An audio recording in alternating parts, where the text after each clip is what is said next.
Apakah Anda percaya bahwa ada orang yang sudah dinyatakan meninggal ternyata bisa hidup kembali? Sebagian orang percaya, sebagian orang tidak percaya. Kick Andy kali ini mengangkat kisah pengalaman orang-orang yang pernah mengalami mati suri.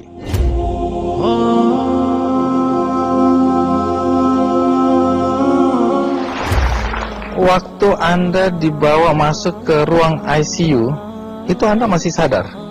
Saya udah gak sadar. Sakit sebenarnya, dokter waktu memeriksa tidak berani mengoperasi Anda ya? Dikasih obat aja ya? Iya. Terus disuruh pulang? Iya. Tapi kemudian mengapa tiba-tiba Anda kembali lagi ke rumah sakit waktu itu? Waktu itu malam Jumat kalau nggak salah. Pengalaman spiritual aslinya ketika dinyatakan mati suri.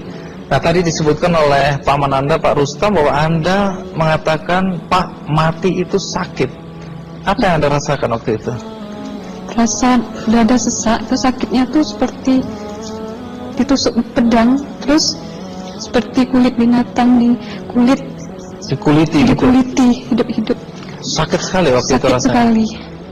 Terus di dada saya terasa sesak. Setelah itu paman saya mengajar saya mengucap kalimat thayyibah, terus mengucap doa kalimat syahadat, asyhadu an la ilaha illallah wa asyhadu anna muhammadar rasulullah. Apa betul waktu roh Anda itu dicabut dari kaki itu, Ya. Anda bisa melihat jasad Anda? Sempat saya melihat jasad saya pada waktu itu, tapi sebentar. Setelah itu saya dibawa pergi oleh dua orang malaikat ini. Oh. Dan pada waktu itu saya ingin ketemu sama ayah saya. Kebetulan ayah saya sudah meninggal. Dan suatu ayah saya meninggal, dia berusia 55 tahun. Setelah saya ketemu di sana, dia tuh berusia muda. Kok muda? Berusia 17 sampai 20 saya perkira. Anda sempat ngobrol dengan ayah nggak? Sempat. Apa yang Anda sampaikan? Waktu itu ayah nangis. Ayah saya bilang, kenapa kamu kesini nak? Pulanglah. Di rumah tidak ada orang. Kasihan lihat ibumu dan adik-adikmu. Tidak ayah, janjiku sama Allah sudah sampai. Dan pada waktu itu ayah saya menangis. Lalu apa yang dia ucapkan? Diam aja dia. Terus hilang.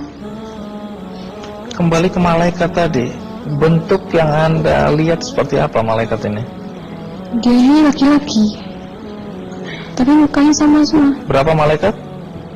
Dua. Iya. Fisiknya seperti apa? Seperti berserban, berpakaian ihram, mukanya sama. Wajahnya seperti apa?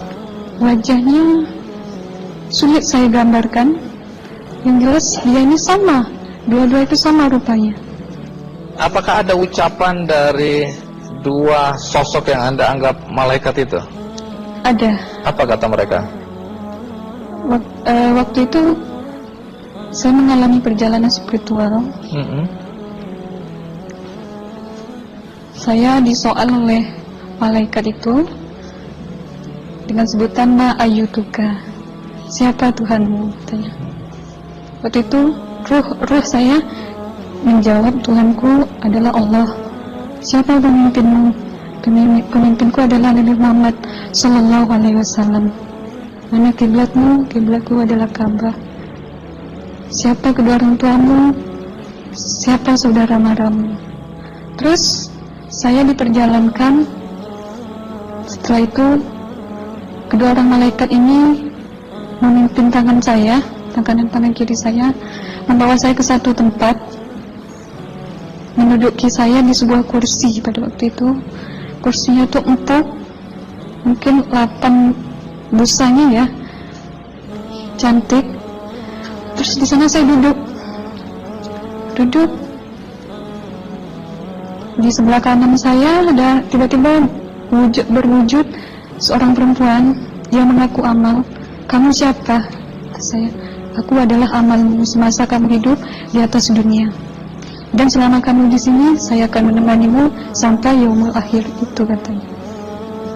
Dan pada waktu itu saya melihat perempuan-perempuan solehah berpakaian muslimah, berkerudung, mencium pipi kanan, pipi kiri. Mungkin salam perkenalan pertama waktu menduduki di situ. Setelah itu saya dihijrahkan lagi, dibawa oleh 2 orang malaikat ini lagi, melihat dosa-dosa besar ya. Di sana saya diperlihatkan ada seorang laki-laki memikul besi di bahunya. Saya perkirakan besi itu mungkin beratnya tuh berton kali ya. Berat sekali ya. Berat sekali. Terus dia berjalan nggak sampai-sampai ke tujuannya, berlumuran darah nanah, baunya na'udzubillah misalnya. Bajunya tuh sobek-sobek. Waktu itu roh saya disaksikan oleh Amal. Saya tanya kepada Amal, roh tanya sama Amal, wahai Amalku, dosa apakah yang manusia ini lakukan sewaktu ia hidup di atas dunia? Amal menjawab pada waktu itu, sewaktu manusia ini di atas dunia, dia ini adalah menyantet orang, meneluh orang, sehingga dia berjalan nggak sampai-sampai sampai yaumul akhir katanya. Yang kedua, saya melihat ada seorang laki-laki saling bunuh-membunuh. Sebentar kayak gitu lagi. Waktu itu, sewaktu manusia ini hidup di atas dunia, dia adalah seorang pembunuh, hingga dia tidak mau bertanggung jawab terhadap orang yang dibunuhnya. Terus yang ketiga, saya melihat ada seorang laki-laki dihujam kemaluannya pakai besi panas, timah panas itu ya, hingga menembus. Waktu itu saya roh bilang sama Amal, wahai Amalku, dosa apakah yang manusia ini hidup di atas dunia? Amal waktu itu menjawab, sewaktu manusia ini hidup di atas dunia, manusia ini adalah seorang perzina. Setelah itu saya melihat ada seorang laki-laki disebati oleh rotan. Rotannya itu menyebati kulitnya tuh hingga lepas daging sama kulitnya. Itu Amal menjawab, sewaktu manusia ini hidup di atas dunia, dia ini tidak pernah sholat Islam, hingga waktu matinya pun dia tidak mengucap 2 kali syahadat. Dan pada waktu itu roh sama Amal sempat menghafiz Quran pada waktu itu dengan harapan supaya manusia yang Allah siksakan ini bisa terampuni dosanya.